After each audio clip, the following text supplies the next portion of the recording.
You got into the safety business because you wanted to protect people, but somewhere along the way, the job started controlling your time, your schedule, your priorities, even your income potential. What if the expertise you've built over the years in the field can give you something more? More freedom, more control, more ownership of your future. I'm Sheldon Primus, the author of 7 Steps to Starting a Profitable Safety Consulting Business and the host of the Safety Consultant Podcast, with more than 350 episodes helping safety professionals become consultants and grow their career.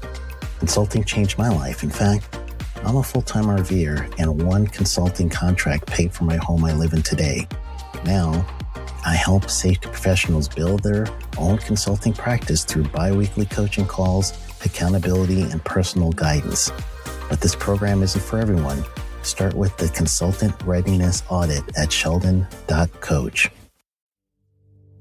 What if everything we thought we knew about safety was just interference? From the host of the Rated R Safety Show and the founder of Safety FM comes the complete Signal Transmission Trilogy, now available in one powerful edition. Safety, in my opinion, the book that started the conversation. Safety Mutation, where the boundaries of culture, systems, and belief begin to break.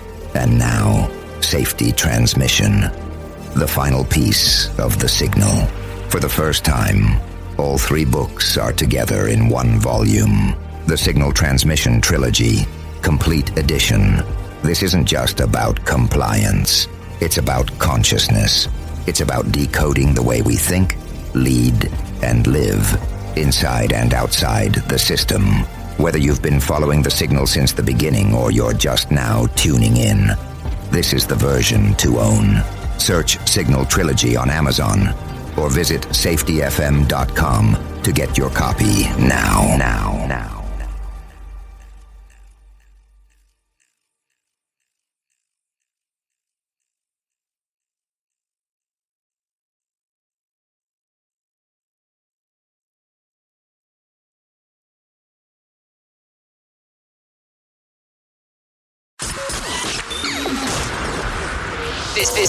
This show is brought to you by Safety FM.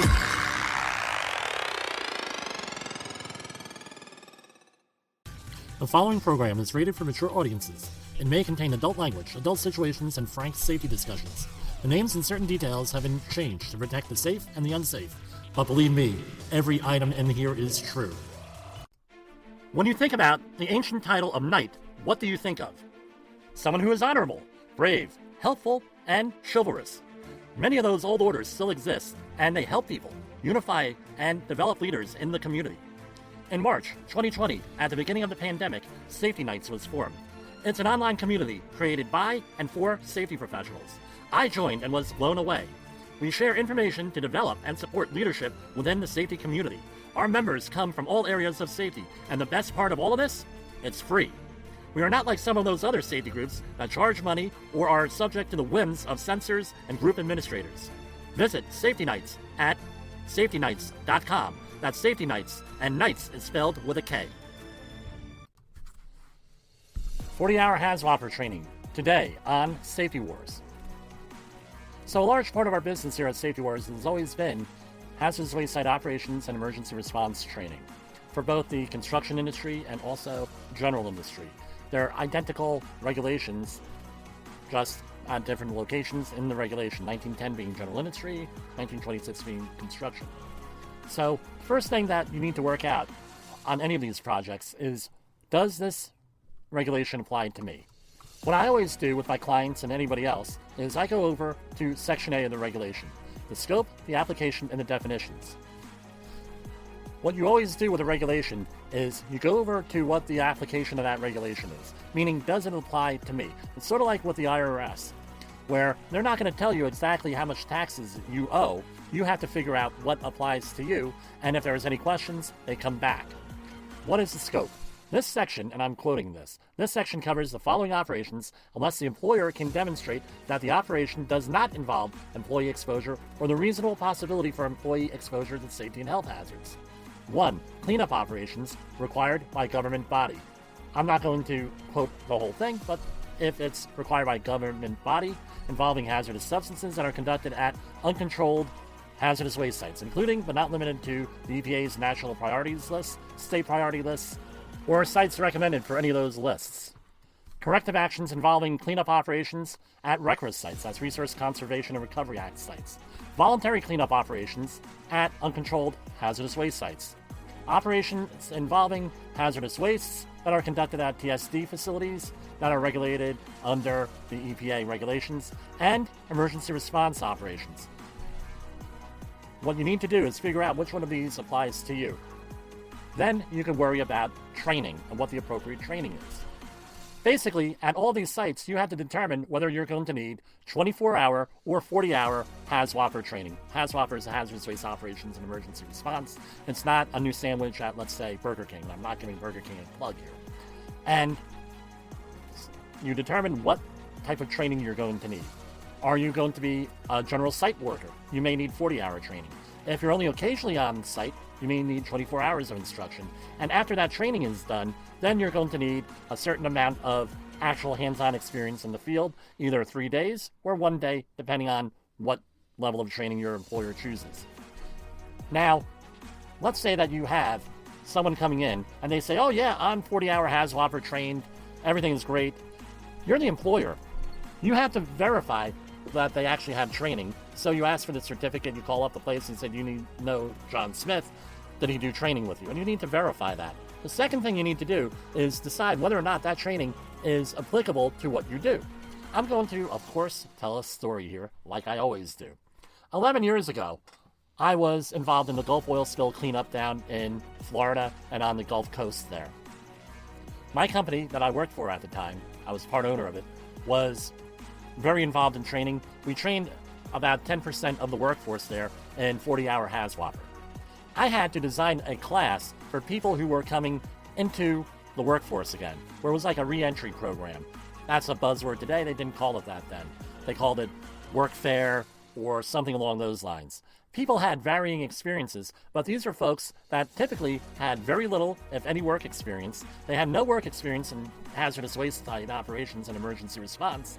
A lot of them came out of prisons, came out of jails, rehabs. They had all different types of stories, and that's fine.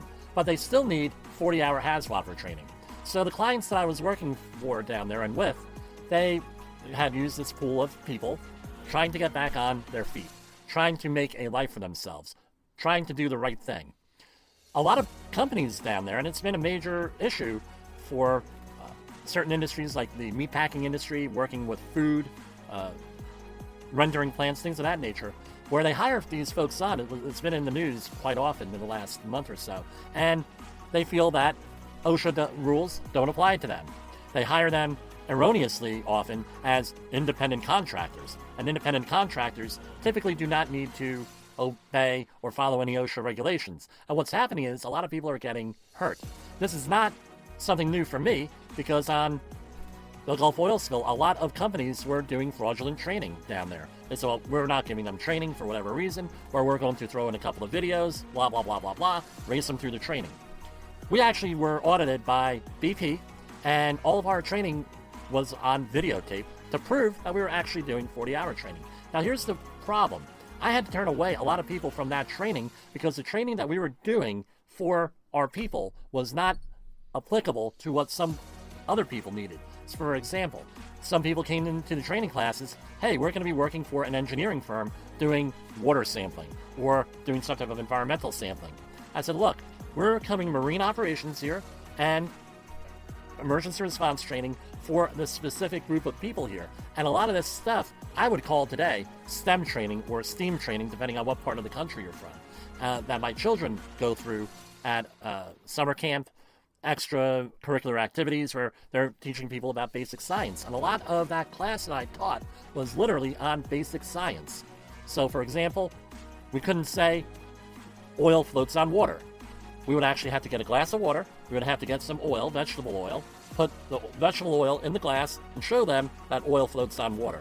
And all of our training was very tactile, meaning hands-on, teaching about the equipment and everything else.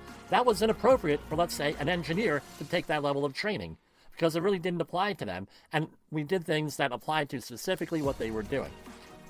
A company that has people coming onto staff that have training elsewhere, you need to evaluate if that training is applicable to what you're doing. And what do you do if it is applicable? You don't do anything. Hey, we did 40-hour training, we're doing this activity, we know that with that job that we have assigned here, that person is going to be all fine and dandy, we're all going to be nice and copacetic. Or you could have the other situation where, well, this person had training and they were doing whatever on land. Now we're going to be doing maritime response or marine response training.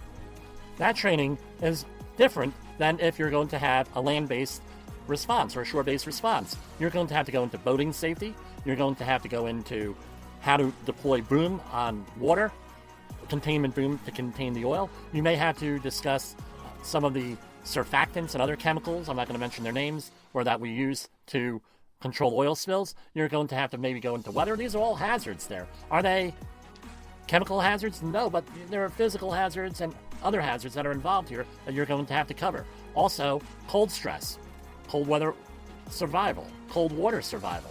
Any of those things, emergency operations, all have to go into the training. I'm going to tell you, often we go well beyond the 40-hour training when we're doing this stuff. So what do? You have to determine whether or not that training is applicable. Now, for the 1 day, if you get the 24-hour course, or the 3 day, if you get the 40-hour course, and you can look in the regulation to determine what's appropriate to you, you need to go and for some type of training afterwards. But it has to be applicable to what you're doing. For this week, I had to train a whole bunch of supervisors and how they had just completed the 40-hour course, how to be a supervisor at a hazardous waste site. What do we look for? This is how you do your job. This is how you supervise the work. It's all hands-on. So we had to take them through 3 days of that training. What the hazards are. This is what your job is. This is what a supervisor is. That's not the same thing as, let's say, an equipment operator or a laborer with 3 days hands-on training out there. It's going to be a little bit different. Maybe it's going to be how we're going to set up decon areas, which was also what we covered this week, but more hands-on. This is how you do things, and you have someone who's a trained supervisor for this. And also, you need to have management and supervising training on top of that 3 days. And that's classroom training. So there's a lot of training involved here. You need to evaluate it, and you need to evaluate whether or not it's applicable to actually what you're doing. Now, so what are some of your options for, let's say the training's not applicable, your people are not trained in this area? All different types of options. You can run them through the full 40-hour course. That's what some of my clients do. They say, well, we have new people coming on. We don't know where they're coming from. They are able to produce a certificate of training. We don't know whether it's valid or not. Maybe the company went out of business. Maybe they haven't had an 8-hour refresher, which is required every year, for a decade. So maybe we need to run them through the whole 40-hour course again. Perhaps it's some type of supplemental training that you have to have there. Perhaps we could do some type of equivalency training if it applies, where they've had some other training that might apply to this. All different types of options. You just have to sit down with a qualified person, preferably a credentialed person, or you have to really read the regulations and the letter of interpretation. I'm not making recommendations on training here, but these are some of the thought processes that you need to go through with the training. Also, if you need training in hazardous waste site operations and emergency response, give us a call. Contact us through our website. You can email me at jim@safetywars.com, and we can do all different types of training. We do Zoom classes, Zoom style, live training that way. We could come out to your facility. You could come to our facility and do training. There's all different types of options that we could do. Usually, if things are done on Zoom or choose your platform, we have the last day where we have hands-on training with live instructors, and it's live instructors throughout all of our training. So give us a try. I'd love to do your training for you. I'm into it. I've been doing it pretty much for about 30 years, maybe in total for 15 on my own. I started doing the hazardous waste site work as a yard boy, quote-unquote yard boy, when I was 16, so I'm pretty familiar with this stuff. And we also have other trainers that are very experienced in the field and at doing the training classes. For Safety Wars, this is Jim Polster.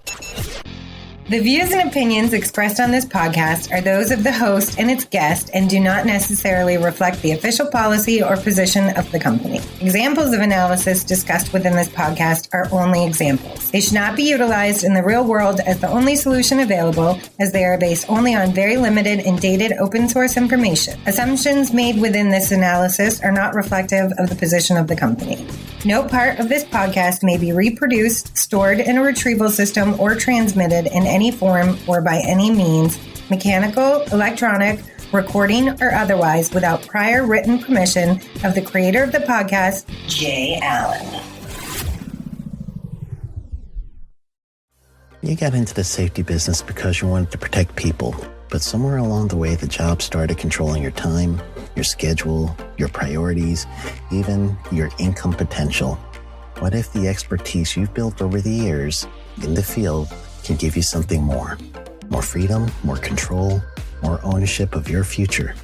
I'm Sheldon Primus, the author of 7 Steps to Starting a Profitable Safety Consulting Business and the host of the Safety Consultant Podcast, with more than 350 episodes helping safety professionals become consultants and grow their career. Consulting changed my life. In fact, I'm a full-time RVer, and one consulting contract paid for my home I live in today. Now, I help safety professionals build their own consulting practice through bi-weekly coaching calls, accountability, and personal guidance. But this program isn't for everyone. Start with the Consultant Readiness Audit at sheldon.coach. What if everything we thought we knew about safety was just interference? From the host of the Rated R Safety Show and the founder of Safety FM comes the complete Signal Transmission Trilogy, now available in one powerful edition. Safety, in my opinion, the book that started the conversation. Safety Mutation, where the boundaries of culture, systems, and belief begin to break. And now, Safety Transmission, the final piece of the signal. For the first time, all 3 books are together in one volume. The Signal Transmission Trilogy, Complete Edition. This isn't just about compliance. It's about consciousness. It's about decoding the way we think, lead, and live, inside and outside the system. Whether you've been following the signal since the beginning or you're just now tuning in, this is the version to own. Search Signal Trilogy on Amazon or visit safetyfm.com to get your copy now.